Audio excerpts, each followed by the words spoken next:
नमस्कार दोस्तों, मैं सी राजेश कुमार खंडेलवाल। जीएसटीएन पोर्टल पर 31 अगस्त 2023 को एक नई एडवाइजरी आई है। ये एडवाइजरी जीएसटीआर 3B में क्रेडिट के रिवर्सल और उसके रिक्लेम के संबंध में है। ये एडवाइजरी क्यों आई? ये एडवाइजरी इसलिए आई है, जब एक टैक्स पेयर के रूप में हम जीएसटीएन पोर्टल पर रजिस्टर्ड करते हैं और लेजर के टैब में जाते हैं, तो वहां पर एक नया बटन हमारे सामने आया है। वो बटन इस वक्त आपकी स्क्रीन पर है। ये बटन है electronic credit reversal and reclaimed statement. इस पर एक बार क्लिक करके देखते हैं कि इसके अंदर क्या रिपोर्टिंग रिक्वायरमेंट है। आपके सामने दो पॉइंट हैं, electronic credit reversal and reclaimed statement. जैसा कि इसके नाम से हम पहचान सकते हैं, ये क्रेडिट के रिवर्सल और उसके रिक्लेम के संबंध में है। दूसरा पॉइंट है report ITC reversal opening balance. जैसा कि इसके नाम से भी हम जान सकते हैं, यहां पर क्या लिखा हुआ है, आईटीसी रिवर्सल का ओपनिंग बैलेंस को रिपोर्ट करना है। अब ये आईटीसी रिवर्सल का ओपनिंग बैलेंस कौन सा है? आप याद करिए, गवर्नमेंट ने एक नोटिफिकेशन इशू किया था, नोटिफिकेशन नंबर 14/22। ये नोटिफिकेशन आया था 5 जुलाई 22 को। इस नोटिफिकेशन के थ्रू जीएसटीआर 3B में रिपोर्टिंग के मैनर में अमेंडमेंट किया गया था। जीएसटीआर 3B में टेबल नंबर 4B1, 4B2 और 4D1, इसके अंदर रिपोर्टिंग रिक्वायरमेंट को चेंज किया गया था। 4B1 में वो रिवर्सल था जो परमानेंट नेचर का था, जैसे सेक्शन 17 सबसेक्शन 5। 4B2 में वो रिवर्सल था जो टेम्परेरी नेचर का था और लॉ के कंप्लायंस होने पर उसको रिक्लेम किया जा सकता था। जो अमाउंट टेबल 4B में टेम्परेरी रूप में रिवर्स कर दिया, जब उसको दोबारा क्लेम करना होता था तो उसको टेबल 4D1 में दिखाना होता है। इसी चीज को ध्यान में रखते हुए जीएसटीएन पोर्टल पर यह नया टैब आया है। अब जीएसटीआर 3B के अंदर रिपोर्टिंग मैनर में जो अमेंडमेंट आया था, यह सितंबर 22 से एप्लीकेबल हो गया था।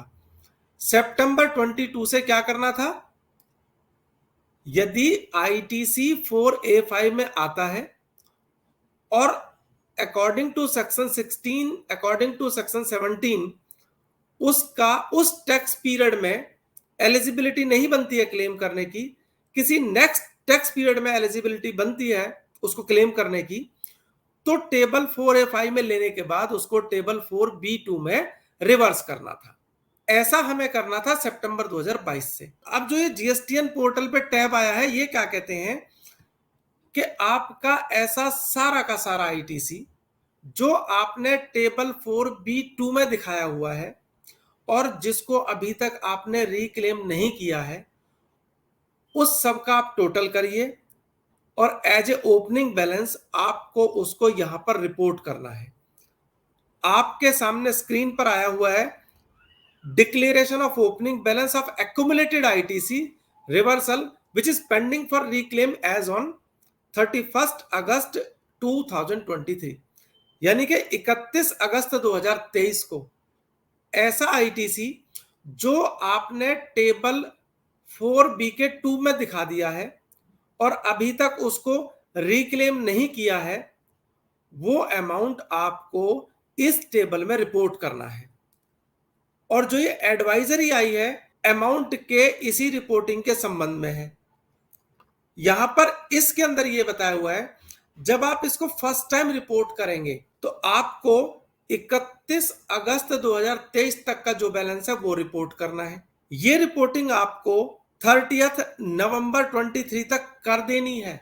अगर आपने 30 नवंबर 2023 तक ये रिपोर्टिंग नहीं करी तो ओपनिंग बैलेंस जीएसटीएन पोर्टल अपने आप में नील मान लेगा। इसके साथ साथ इस एडवाइजरी में इन्होंने यह भी बताया, जब आप एक बार ओपनिंग बैलेंस डाल देंगे तो आपके पास में 3 बार उसको अमेंडमेंट करने की अपॉर्चुनिटी होगी।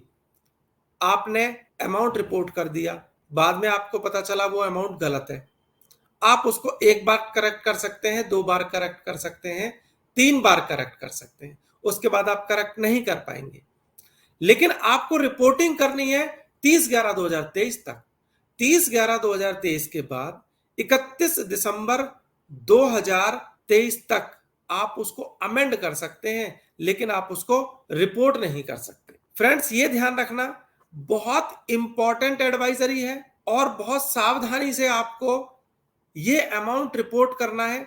आपको मैं एक बार फिर बता दूं, अमाउंट केवल और केवल वो वाला रिपोर्ट करना है जिसे आप 4B2 में टेम्परेरी रूप में रिवर्सल कर चुके हैं और अभी तक आपने उसको रिक्लेम नहीं किया है। अगर हम इस एडवाइजरी को ध्यान से देखें, आपने रिपोर्टिंग सही नहीं करी, तो जब आप उसको रिक्लेम करने जाएंगे तो जीएसटीएन पोर्टल आपको एक अलर्ट देगा। आप उसे रिक्लेम कर सकते हैं, लेकिन जब वो कंपेयर करेगा कि आपने ऐसा कितना अमाउंट था जो रिवर्स कर दिया था आपने और अब आप उसे रिक्लेम करना चाहते हैं, मान लीजिए आप उसको रिपोर्ट करना भूल गए और आप उसे रिक्लेम करना चाहते हैं, तो सिस्टम आपको ये अलर्ट देगा कि आपका ऐसा कोई भी रिवर्स्ड अमाउंट नहीं है जिसे आप रिक्लेम कर सकें। ऑल्दो आप रिक्लेम कर सकते हैं, लेकिन आप इसके लिए नोटिस के लिए तैयार रहिए। अभी तक ऐसा कोई सिस्टम नहीं था जो जीएसटीआर 3B की टेबल नंबर 4B2 को 4D1 के साथ कंपेयर कर सके। अब इन्होंने क्या किया, सबसे पहले तो टैक्स पेयर से ओपनिंग बैलेंस मांगा। ओपनिंग बैलेंस डालने के बाद में हर महीने ये ऑटोमेटिकली बताएगा कि आपका कितना ऐसा अमाउंट है जो आपने रिक्लेम करने के लिए रिवर्स किया है। इसके लिए देखिए, मैं आपको लेके चलता हूं, यहीं पर जो इसका पहला पॉइंट था, electronic credit reversal and reclaimed statement. ये जो स्टेटमेंट है ना, जैसे जैसे आप जीएसटीआर 3B फाइल करेंगे, ये स्टेटमेंट ऑटोमेटिकली अपडेटेड होती रहेगी। एक एग्जांपल से समझने की कोशिश करते हैं। मान लीजिए आपके पास में ओपनिंग में 1 लाख रुपए का आईटीसी है, आपने उसमें से केवल 60,000 का रिक्लेम कर लिया, तो ये स्टेटमेंट हमें ये बता देगी कि आपके पास में अब केवल 40,000 का बैलेंस है जिसे आप रिक्लेम कर सकते हैं। अब मान लीजिए जिस टैक्स पीरियड में आपने ये किया, उसके नेक्स्ट टैक्स पीरियड में आपके पास में मान लेते हैं 50,000 का ऐसा क्रेडिट और आता है जो आपने टेम्परेरी रूप में रिवर्स कर दिया। तो 40,000 तो पहले था, 50,000 नया आ गया, टोटल 90,000 हो गया। तो ये स्टेटमेंट आपको ये बताएगी कि आपके पास में अब 90,000 का ऐसा अमाउंट है जिसे आप रिक्लेम कर सकते हैं। अब मान लेते हैं नेक्स्ट टैक्स पीरियड में आपने 90,000 जो रिक्लेम करना था उसकी जगह आपने 1 लाख रिक्लेम कर लिया, यानी कि 4D1 में 1 लाख डाल दिया। तो ये सिस्टम आपको अलर्ट देगा कि आप जो रिक्लेम करना चाहते हैं वो गलत है। इसमें आप देख सकते हैं, यहां पर जो रेड मार्क किया हुआ है उसमें बताया है आपको ओपनिंग बैलेंस कौन से पीरियड को स्टार्ट करने से डालना है। अगर आप मंथली जीएसटीआर 3B फाइल करते हैं तो आप सबसे पहले स्टेटमेंट का जो पीरियड स्टार्ट होगा आपका ओपनिंग बैलेंस डालने के लिए, वो 31 अगस्त 2023। अगर आप क्वार्टरली है तो जो आपका क्वार्टर एंड होगा सितंबर 23, वो आप ओपनिंग बैलेंस डालेंगे। मैंने आपको पोर्टल पे ये भी दिखा दिया कि आपको ये बैलेंस कहां पे डालना है। आपको ये एडवाइजरी जरूर से जरूर पढ़नी चाहिए। क्यों पढ़नी चाहिए, मैं आपको एक इंपॉर्टेंट एस्पेक्ट बताता हूं। अब आपने 4B2 के अंदर जो भी टेम्परेरी रूप में रिवर्स किया उसको आपको रिकॉर्ड रखना पड़ेगा, क्योंकि ये आप डिक्लेरेशन दे रहे हैं जीएसटीएन पोर्टल पे और ये डिक्लेरेशन जुडिक्शनल ऑफिसर के द्वारा वेरीफाई की जा सकती है। जब एक टैक्स पेयर फर्स्ट टाइम इस डिक्लेरेशन को फाइल करेगा तो उसके पास में उन सभी आईटीसी का कंप्लीट रिकंसिलेशन होना चाहिए जो उसने 4B2 में रिवर्स किए थे, क्योंकि फर्स्ट टाइम वो खुद से डालेगा, उसके बाद सिस्टम उठा लेगा। तो जो फर्स्ट टाइम उसने डाला, जुडिक्शनल ऑफिसर उनका वेरिफिकेशन कर सकता है ताकि ये पता लगाया जा सके कि टैक्स पेयर ने जो ओपनिंग बैलेंस डाला है वो ठीक है या नहीं है। दोस्तों, आपको ये मेरा वीडियो कैसा लगा आप अपने कमेंट करें, यूट्यूब चैनल को सब्सक्राइब करें, इस वीडियो को लाइक करें, शेयर करें। Thank you very much.